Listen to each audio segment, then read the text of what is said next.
Merhaba, ben Deniz Genç. Welcome to my podcast, The American Dream. In 30-minute episodes, you will hear from successful Turkish professionals about their journey from Turkey to the USA. My main objective is to inspire young people in Turkey who consider a similar path. My guest today is Asli Karacula. I believe she has worked 18 years of CPG sales experience and in leading CPG companies like P&G and Unilever, and she has experience in marketing and leading grocery, drug, and value channel digital team in Unilever. And we'll delve into her experiences, challenges, and valuable advice for young Turkish individuals who consider a similar path. Asla, welcome to my podcast. Thanks, Deniz, for having me. And thank you for being here. And now, before we dive in, I'm going to ask a few introductory questions. Are you ready? Yeah, I'm ready. Now, on a scale of 1 to 10, 1 being afraid of public speaking and 10 being born a storyteller, where would you rate yourself? So I think I would rate 9. I'm strangely I'm really I'm feeling really comfortable to talk in front of public. It's part of my job as well, being part of like seminars, and I'm being part of some of the workshops. So I love being in front of the public and then sharing some of the insights and knowledge with them. And what is one Turkish food you miss the most? I'm not the most foodie person, to be honest, but I would say simit. I like simit a lot because I'm a breakfast person, so I can say simit. And what surprised you the most about American work culture? When it comes to the American work culture, they're really hardworking, and then when you think about actually, there are many things, but first of all, I came out here 10 years ago, and some of the things might change in Turkey as well. But coming from a Turkey, the workplace in the US was definitely, different. Because back home in Turkey, there are always coffee and tea breaks throughout the day. Also, it's common to have a longer lunch times and socialize with your colleagues. But in US, majority of the time you're grabbing your coffee while you're walking to the meeting, or you can see lots of people eating at their desk as well. So definitely they're hardworking, and there's a hustle culture as well. Mhm. And what is one item that you brought to the US that was a lifesaver? Um, it's a great question. Um, I guess my family, Yeah. because yes, having them was a lifesaver for me because I couldn't do without them. Yeah, great answer. And what is a funny language barrier you encountered in your career? Um, First of all, it's really working in US is different, especially if you're working in Cincinnati. People are not used to like different accents, or in different cultures, so it was not easy to adjust in here. But one funny example about the language. In my first year, I walk into the office on a random day in January 9th, nothing special, right? But there was a birthday card and balloons at my desk. I was totally confused. I'm thinking that, did I miss something happening? And then all my colleagues came over to me to celebrate my birthday. And I was like, nope, hold on, it's not my birthday, because my birthday is September 1st. And it turns out that, while I was filling out the paperwork, I accidentally wrote my birthday in the European format, which is, day 1st and the month 2nd. But here in US, it's the other way around. So everyone accidentally threw me a birthday party 6 months earlier. I just remember my manager, he was shocked. But luckily, everyone had a good laugh about it, and then it became a great office story as well. Yeah, it's pretty funny. Yeah. And now let's start with the real questions. Asli, Okay. can you give our listeners a quick glimpse into a typical workday for you and what that entails? So first of all, maybe it might be good to give the listeners what I'm doing. I'm leading grocery, drug, and value channel, the commerce business for Unilever. It's one of the leading CPG companies in US. So in a typical day, we are always working. I'm working with my team and then my team stakeholders about the strategies that we work with for the brands and then the categories. In a typical day, I have always, back-to-back meetings. I don't think that it's super different than Turkey, but obviously it is more busier versus my life in Turkey, and then with less family support, let's say. Mm-hmm. And looking back, what were your biggest concerns or anxieties about moving to the US and starting your career there? It's a great question. So, as a mom, my biggest concern was my kids' adjustment. How they're gonna adjust to the new environment. However, when I'm thinking right now, I should have concerns about myself. So just to give a little bit background to the listeners, I have twins, and when we moved here, they were 5.5 years old. So and then they came with a really little English. So and I was thinking that it's going to be really hard for them to adjust, but luckily they became a little social butterflies in a short time period when I was trying to handle the jungle in the corporate life. So I learned a lot over the years, but for anyone else who's thinking about the moving to US, what I would say is if you're concerned about the kids, don't worry about them because they're finding their way. But focus on yourself because it's going to be a learning curve. And would you describe your decision to move to the US as a leap of faith or a calculated risk? Like you touched based on how it involved your kids and risk-based planning based on that. Could you delve into that a little bit more? Like how did you calculate the pros versus cons of moving here?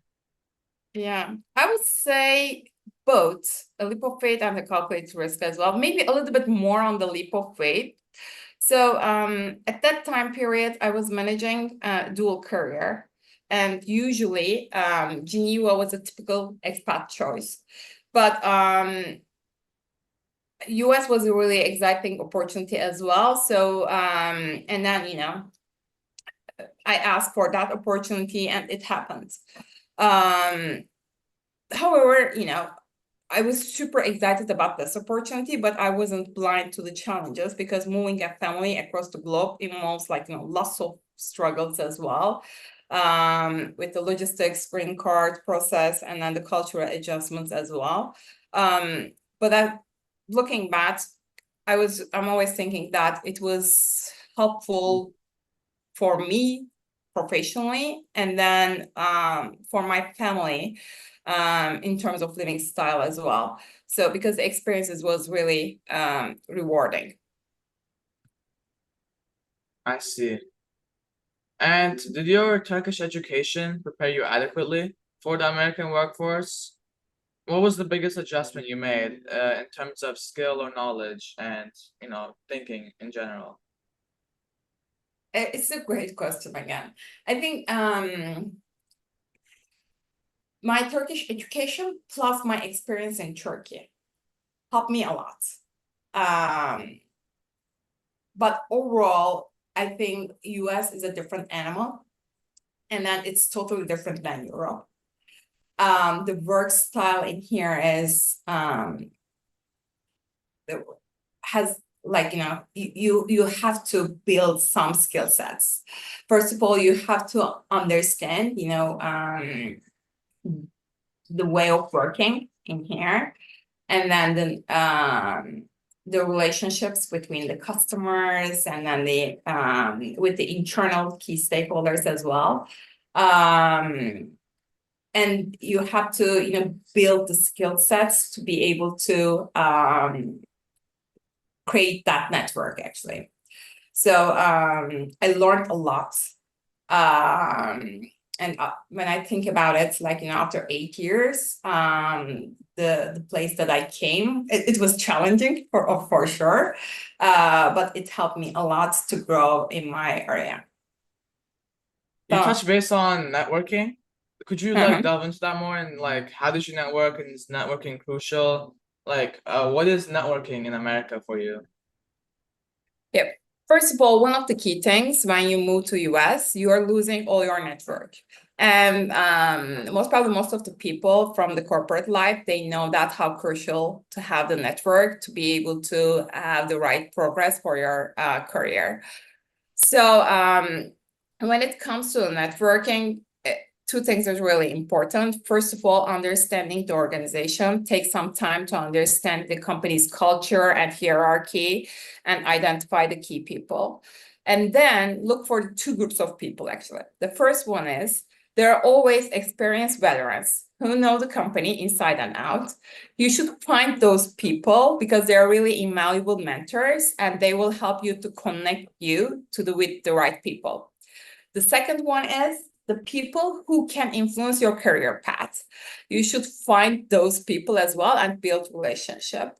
It was not easy, for sure, but being intentional for the networking, I think it's crucial, and it helped me a lot. I still have lots of mentors from my previous company and from different companies as well, who are always supporting me and helping me for my career choices. I see, yeah. And can you share your visa experience when you came to the US? What was it like? Was it difficult? And the overall experience of getting the visa and citizenship. Are you ready for the answer, Dennis? Because Yeah. we have been it was a roller coaster for us. So it's a long story. Most probably I can talk a whole day about it, but just a few things. By the way, everybody has a unique story when it comes to the visa processes, but ours was really challenging. While we were waiting for our green card, we got caught in a backlog due to the government changes and COVID, and which means that we stuck at home, no work permits, no income, and no health insurance during pandemic. It was stressful, Yeah. for sure.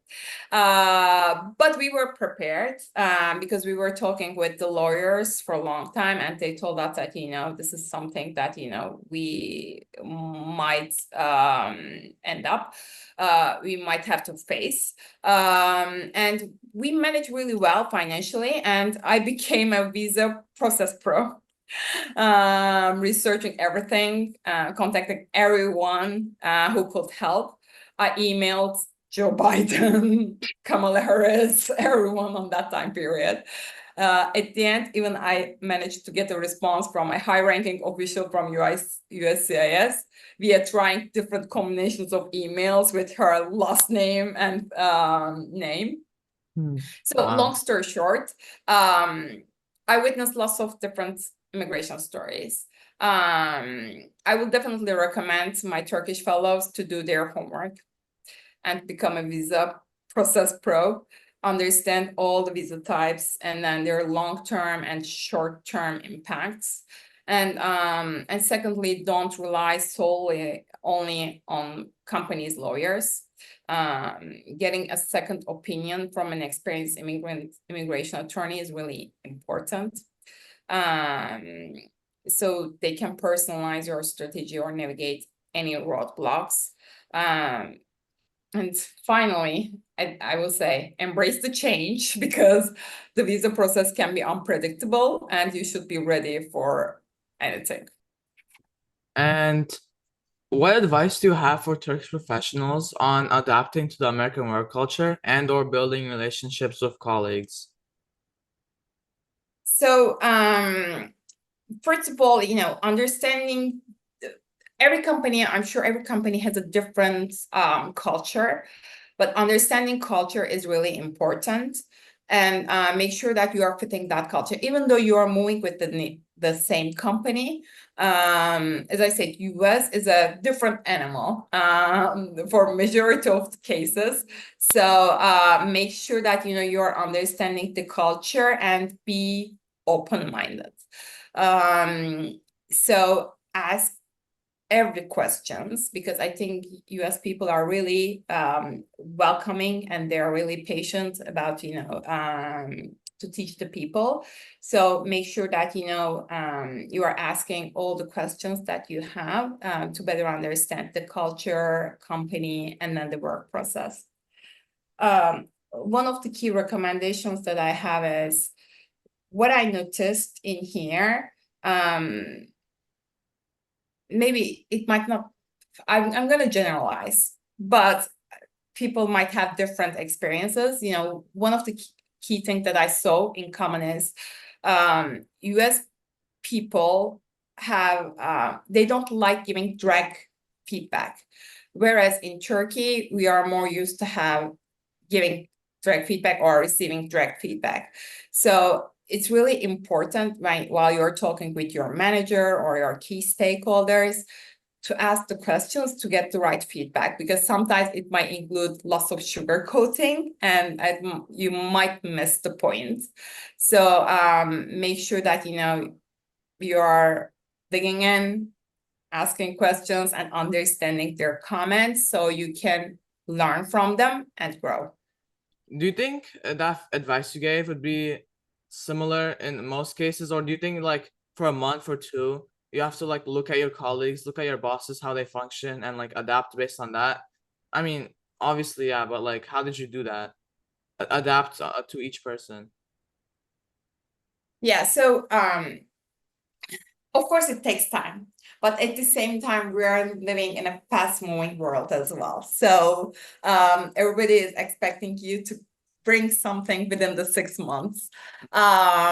So especially in your first 3 months, it's really important to ask all the questions that you have, and then trying to understand your manager's style, your key stakeholders' style as well. By the way, you can ask direct questions as well, like, what is your leadership style? What is your communication style? What are the things that you're expecting from me? So I think they're really open for those things. And then when you ask those questions, you are getting really quality answers as well. So I would say, start immediately. For me, it took some time, but I did not benefit from that time, to be honest. In my first year, I was thinking that everything is perfect because I was keep getting like positive feedbacks. Then I figured out that, there were some opportunities, growth opportunities that I was not aware, because there were lots of sugar coating, and then my manager was hesitant to tell those to me because I was immigrant coming from a different culture. So he was trying to encourage me to grow in this new environment. I see. And how did you build a support network with your colleagues? And like, were they mostly Turkish, white American, and like how did that change? And was it like different for each one? Could you dive into that? Yeah. In the professional side, I had to build all my network from the beginning. But I was lucky, to be honest. Coming with the same company, and then I was working on that company for a long time, like 10 years. So I had some connections from Turkey as well. So it helped me at least start something. But what I did is, when I first came here, I tried to find the people who has power in the organization and who has knowledge in the organization to help me to find the right people for my career path. When you find few people, even few people within the organization, they're helping you to connect with the right people. So if you ask me, about the background of those people, of course, as a person who's coming from Turkish culture, I think we have some similarities with, some of the cultures, like, Indians, Hispanics. So it's always much easier for us to communicate with those people, the people coming from those cultures.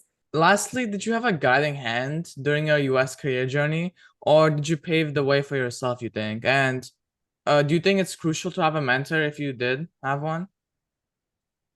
I think it's crucial to have a mentor. And I don't have one. I have tons of mentors, by the way. And then I keep adding mentors to my list. And I saw lots of benefits having mentors around me. So while you are building your career, I think this is the one thing that you should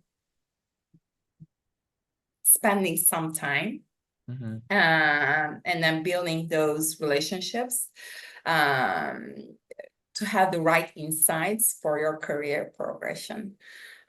Because US marketplace, workplace is really dynamic.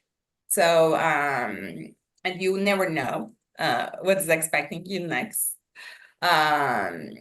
And then it's a new culture at the end of the day.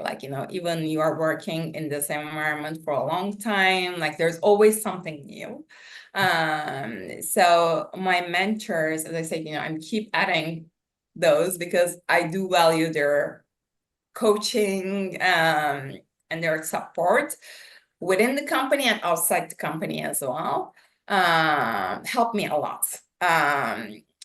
Sometimes, when I struggled with an issue, it's great to have someone that you can call and ask, this is the thing that I'm experiencing right now, what you would do if you were me. So it's relieving as well, because at the end of the day, we are dealing with lots of different things during the day.